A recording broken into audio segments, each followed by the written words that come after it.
Hai, Assalamualaikum warahmatullahi wabarakatuh. Masya Allah, Alhamdulillah. Sekarang udah memasuki tanggal 29, udah di akhir bulan untuk bulan Juli. Kebanyakan teman-teman udah ada yang gajian nih dari tanggal 25 kemarin. Atau mungkin yang gajiannya besok tanggal 30 tinggal nunggu 1 hari lagi nih. Nah, seperti judulnya, kali ini aku mau sharing mengenai budgeting keuangan untuk bulan Agustus. Agak telat sebenarnya aku share video ini karena aku juga baru banget buat videonya ini dan bikin catatan benernya gitu ya di pagi tadi gitu. Sebenarnya suami aku tuh gajiannya tanggal 25, cuma biasanya tuh di tanggal 25 pagi setelah aku tahu info dari suami aku gajiannya sekian, baru tuh aku bikin catatan kecil dulu, aku tulis pengeluaran-pengeluarannya apa aja karena kan aku setiap bulan tuh agak berbeda gitu ya. Gajinya suami aku juga setiap bulannya agak-agak berbeda. Harusnya sih aku ambil angka pastinya aja, tapi aku biasanya suka apa adanya aja gitu. Jadi aku tulis semua. Nah, kalau misalkan gajinya lagi ada sedikit berkurang, biasanya aku rubah-rubah dulu nih untuk budget-budgetnya gitu. Sebelum aku bikin anggaran untuk bulan Agustus, aku mau evaluasi dulu untuk anggaran bulan sebelumnya atau bulan Juli. Di sini akan aku tulis aktual dari budget yang udah aku siapin sebelumnya ya teman-teman. Jadi aktualnya atau uang yang kepakainya itu berapa-berapa gitu semuanya tuh aku catat di sini. Baru nanti aku hitung ada sisa selisihnya tuh berapa atau sisa uangnya tuh berapa. Nah, untuk sisa uang ini, aku tuh nggak selalu ada setiap bulan ya teman-teman. Awal-awal aku nerapin budgeting tuh bahkan suka ada minus atau ngepas banget. Tapi alhamdulillah kesini-sininya tuh suka ada lebihannya gitu. Walaupun nggak terlalu banyak, tapi udah alhamdulillah banget sih. Dan ini semua total kelebihannya atau sisa uang dari budget bulanan aku ya. Totalnya tuh ada sekitar 158.000. Nah, uang ini akan dikemanain sih? Apakah memang harus selalu ditabung atau boleh nggak sih kalau uang sisa ini tuh dibuat jajan? Menurut aku boleh aja ya teman-teman, itu jadikan aja kayak self reward gitu loh untuk nyenengin diri kita aja karena kita tuh udah berhasil bikin anggaran keuangan aman selama 1 bulan kemarin. Jadi kalau misalkan kita mau sesuatu boleh banget nih dibeli dari sisa budget bulanan ini gitu menurut aku pribadi ya. Tapi karena aku lagi nggak kepengen beli apa-apa, alhamdulillah nih lagi bisa nahan beli sesuatu. Aku mau tabungin aja nih sisa budgetnya ini ke beberapa pos saving challenge aku atau pos sinking fund aku ya. Nah, pertama ada pos lebaran. Di sini aku masukin pos lebaran atau untuk tabungan lebaran. Alhamdulillah aku bisa masukin ini 70.000. Di sini kan harusnya uangnya 10 ribuan semua, tapi karena nggak ada lagi, adanya uang 5 ribuan. Jadi tadi aku masukin aja 5 ribuannya sekalian ya. Nah, di sini juga aku arsir dulu untuk kolom tabungan lebarannya aku ya. Nah, udah selesai untuk tabungan lebaran. Aku mau masukin juga saving challenge hijau atau si 20.000. Ini alhamdulillah ada uang 20.000 dari sisa bulanan kemarin. Ada 4 lembar atau totalnya itu 80.000. Nah, aku mau arsir dulu nih. Nah, biasanya untuk saving challenge atau sinking fund kayak gini, aku memang isinya itu berdasarkan kalau misalkan ada sisa uang dari uang bulanan ya teman-teman, atau misalkan ada rezeki tambahan baru baru aku isi gitu.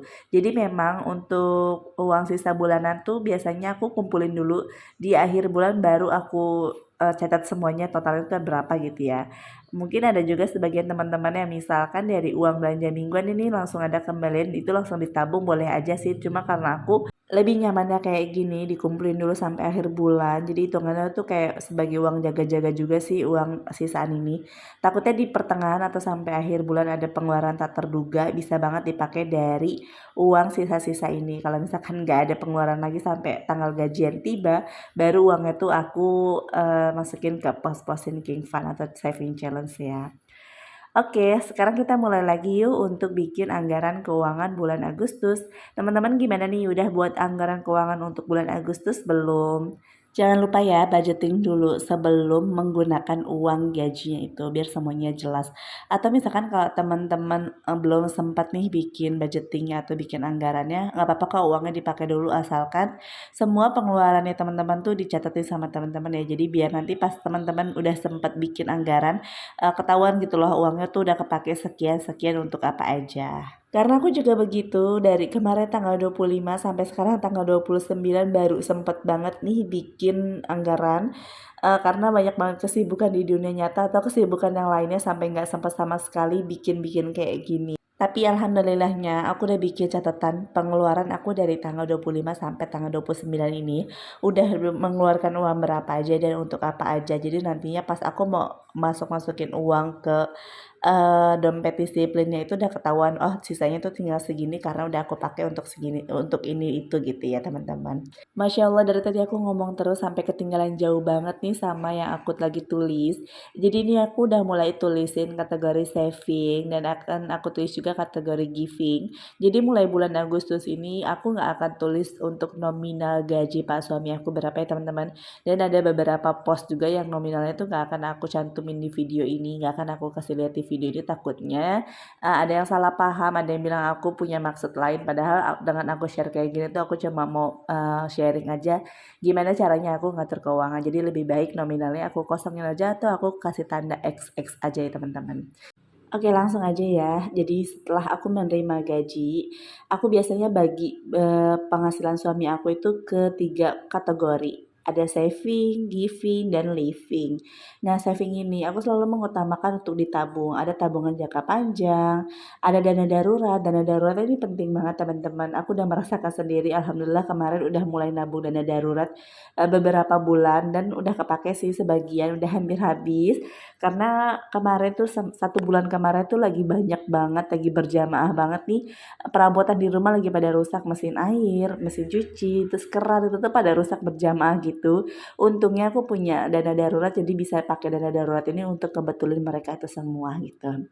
Dan aku juga di sini ada dana pendidikan sama ada untuk saving challenge akan aku isi pakai dari uang gaji ini juga ya. Dan untuk giving ini masuknya tuh kayak sedekah, untuk berbagi, atau untuk orang tua, dan aku juga masukin untuk tabungan kurban. Nah, tabungan kurban ini aku baru mulai lagi ya, karena kan yang kemarin itu udah kepake tuh untuk berkurban tahun ini. Nah, ini aku mulai lagi untuk berkurban tahun 2023. Semoga kita semua selalu diberikan rezeki sama Allah Subhanahu wa taala biar bisa berkurban di tahun depan. Amin amin ya rabbal alamin. Sekarang kita masuk ke kategori living. Ini kategori yang ketiga setelah tadi kita sisihkan atau kita catat untuk pengeluaran saving, untuk giving, dan yang terakhir untuk saving atau untuk kebutuhan selama 1 bulan. Jadi memang baiknya kayak gini ya teman-teman. Kita tuh sisihkan dulu uang untuk ditabung, baru sisanya itu kita belanjakan untuk kebutuhan kita.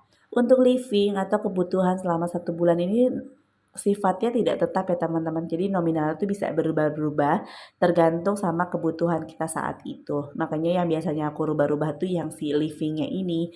Karena kalau untuk saving diusahakan sih dirubahnya itu ditambah bukan dikurang gitu. Tapi kalau living misalkan lagi banyak banget pengeluaran ya berarti ada beberapa pos yang bisa dihilangkan mungkin atau dikurangin budgetnya. Dan mulai bulan Agustus ini ada 1 pos yang akan aku hilangkan karena ada pos baru yang datang, yaitu pos untuk bayar sekolahnya anak aku. Karena anak aku alhamdulillah udah mulai masuk sekolah, butuh bayar SPP setiap bulannya, jadi mau nggak mau ada 1 pos yang harus aku keluarkan atau aku korbankan untuk tidak ada lagi ya teman-teman. Kenapa aku pilih untuk menghilangkan pos itu? Karena menurut aku itu pos yang gak terlalu penting sih. Itu tuh pos untuk keinginan aja gitu. Berarti kalau misalkan aku mau tetap memenuhi keinginan itu, aku harus bisa mencari rezeki lain atau membuka keran pintu rezeki yang lain biar bisa memenuhi keinginan aku itu gitu ya teman-teman. Nah, untuk bulan ini ada beberapa pos juga yang aku tambah nominalnya, yaitu untuk belanja mingguan. Karena belanja mingguan tuh biasanya aku bagi ke 4 minggu. Tapi untuk bulan ini tuh ada 5 minggu dan jaraknya tuh selisih beberapa hari, ada lebih berapa hari gitu. Makanya ini aku tambah aja untuk jaga-jaga karena kan sekarang bahan makanan masih lumayan mahal ya harganya, masih belum stabil gitu. Jadi aku tambahin pos untuk belanja mingguan itu. Hasil dari evaluasi bulan kemarin juga sih, karena bulan kemarin tuh belanja mingguan aku tuh nggak ada sisa, bahkan sisa uang dari pos lain tuh untuk menutupi kekurangan belanja mingguan itu, karena kan memang harganya tuh lagi melambung tinggi ya harga-harga bahan makanan itu. Makanya pentingnya evaluasi di akhir bulan tuh kayak gitu ya teman-teman, jadi kita tahu nih pos yang bocor tuh yang mana aja sih, yang harus ditambah dan harus dikurang tuh apa aja sih. Itu tuh semua tergantung dari evaluasinya kita di akhir bulan gitu. Jadi untuk perbaikan untuk bulan selanjutnya atau perbaikan untuk budgeting bulan selanjutnya maksudnya gitu ya. Alhamdulillah ini udah selesai semua, aku bikin anggaran untuk keuangan bulan Agustusnya. Aku bikinnya juga simpel banget, nggak pakai desain-desain yang kayak gimana-gimana, nggak kayak bulan-bulan sebelumnya. Karena ini aku dikejar-kejar waktu gitu sih, ini aku bikin sambil nunggu anak aku sekolah. Maksudnya nanti tinggal waktu jemputnya gitu aja ya teman-teman. Nah ini udah waktunya jemput, jadi aku buru-buru banget bikin anggaran keuangan. Yang penting masih bisa tetap dibaca sama aku dan aku bisa sharing ke teman-teman juga ya, gitu. Setelah ini aku mau ngepost-ngepostin uang ke dompet disiplin keuangannya, tapi nggak akan aku share di video yang ini. Akan aku bagi kedua video biar durasinya itu nggak terlalu panjang gitu ya. Takutnya teman-teman bosen nih kalau durasinya terlalu panjang atau udah bosen denger suara aku, jadi nanti akan aku bagi dua video aja. Nah ini si videonya udah mau selesai nih, jadi aku mau sekalian pamit udahan dulu aja ya. Insya Allah besoknya akan aku share video part 2-nya untuk budgeting ini ya. Terima kasih udah klik video ini. Sampai ketemu lagi di video-video selanjutnya. Terima kasih sudah menonton. Assalamualaikum.